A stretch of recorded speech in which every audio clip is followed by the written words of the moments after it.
बिस्मिल्लाहिर्रहमानिर्रहीम। My name is Mohammad Shafiq. I am clinical psychologist.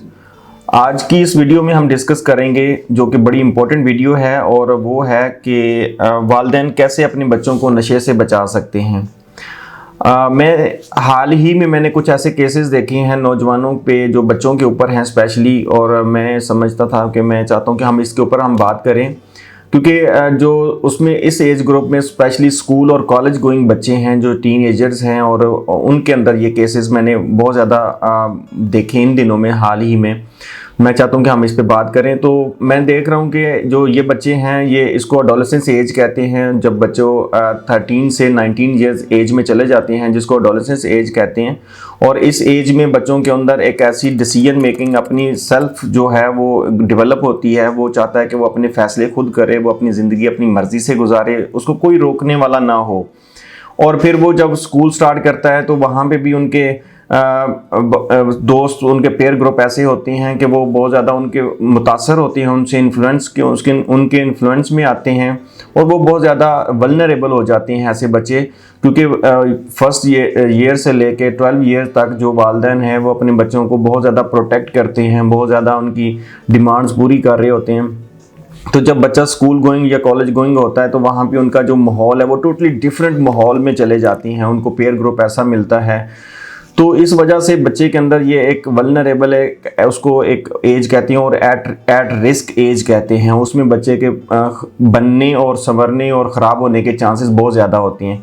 तो वालिदैन को चाहिए कि वो अपने बच्चों के ऊपर एक ऐसा चेक एंड बैलेंस रखें, और स्पेशली उनको डील करें। उनको इस एज ग्रुप के अंदर कोई उनके साथ उनकी जो इमोशनल डिस्टर्बेंस हैं उनको हर्ट ना होने दें, उनको इस तरह से डील करें कि वो अपनी उनकी छोटी मोटी डिमांड्स जो हैं उनकी पूरी करें, और उनको बेहतर तरीके से डील किया जा सके। अदरवाइज़ अगर पेरेंट्स और बच्चों के दरमियान एक कन्फ्लिक्ट क्रिएट हो गया तो वो फिर बहुत मुश्किल हो जाएगा कि बच्चे दोबारा से जो है वो एक रीबिल्ड कर सकें।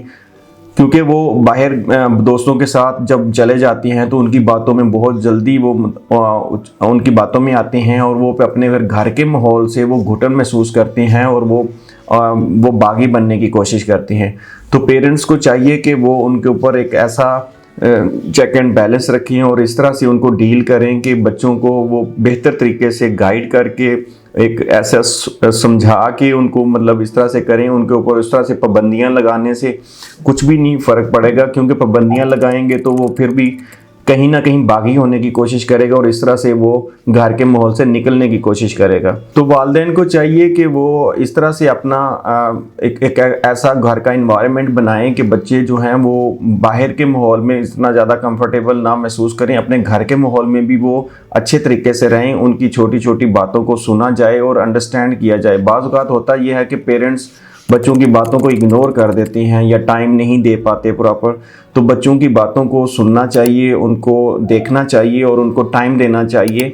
और ये अमूमन उन्हीं घरों में ज़्यादा होता है कि जहाँ पे पेरेंट्स जो हैं, जो स्पेशली वालिद जो हैं, वो घर से बाहर होती हैं, और घर का जो इनहेबलिंग बिहेवियर है स्पेशली मदर का, वो बहुत ज़्यादा एक ऐसा वल्नरेबल बिहेवियर होता है कि वो उसमें माँ जो है अपने बच्चे को इतना प्रोटेक्ट करती है कि उसकी गलत चीज़ों को भी छुपाना शुरू कर देती है उनके वालिद से। तो ये जो चीज़ें हैं ये बहुत ज़्यादा ख़तरनाक हो सकती हैं। मैं समझता हूँ कि पेरेंट्स को मिलके जो है ये एक ऐसा इन्वायरमेंट क्रिएट करें कि अपने बच्चों को इन चीज़ों से बचाया जा सके। क्योंकि अगर इस चीज़ के अंदर एक बच्चा चला जाता है तो फिर उसकी जो बाकी की ज़िंदगी है वो बहुत ज़्यादा मुश्किल हो जाता है कि वो एक अच्छी ज़िंदगी गुजार सकेगा। बिल्कुल, आप अपने बच्चों को अगर इन चीज़ों से बचाना चाहते हैं तो उनके ऊपर एक प्रॉपर किस्म का चेक एंड बैलेंस रखें। उनकी जो डेली मर्रा ज़िंदगी की रूटीन है, उनकी घर में आने जाने की जो एक टाइमिंग है उसको सेट रखा जाए। उनकी इमोशनल जो व्यूज़ हैं उनको रिगार्ड किया जाए, उनको रिस्पेक्ट दिया जाए, उनको सुना करें, एक प्यार के साथ उनको डील करें, और ताकि वो बाहर के लोगों से मुतासर होने की बजाय अपने घर के माहौल के अंदर वो मुतासर हो और वो वहाँ पे अपना टाइम ज़्यादा स्पेंड करें। और इस तरह से जो है हम अपने बच्चों को वहाँ पे बचा सकते हैं। बाज़ औक़ात जब पेरेंट्स अपने बच्चों को टाइम नहीं दे पाते या उनको हम सुन नहीं पाते तो ये मसाइल की वजह बनते हैं। अपने बच्चों को टाइम दें और उनको छोटी छोटी उनकी जो ज़रूरियात हैं, उनकी छोटी छोटी जो ख्वाहिशात हैं उनको आप पूरा करें, ताकि वो आपके साथ उनका एक अच्छा बॉन्ड बना रहे, क्योंकि ये जो एज ग्रुप है इसमें बहुत ज़्यादा ये बॉन्ड टूटने के चांसेस होते हैं और बच्चे के बनने और बिगड़ने के चांसेस होती हैं। मैं उम्मीद करता हूँ कि आपको इस हमारी वीडियो में एक अच्छा एक लेसन मिला होगा। अगर तो इसमें आप चाहते हैं कि हम कोई और इस तरह की वीडियोस लेके आएँ आपके लिए, तो उसमें ज़रूर हमें कमेंट करें और हमारी चैनल को लाइक और शेयर करें ताकि हम नई वीडियोस के साथ आपसे मिल सकें। Thank you very much.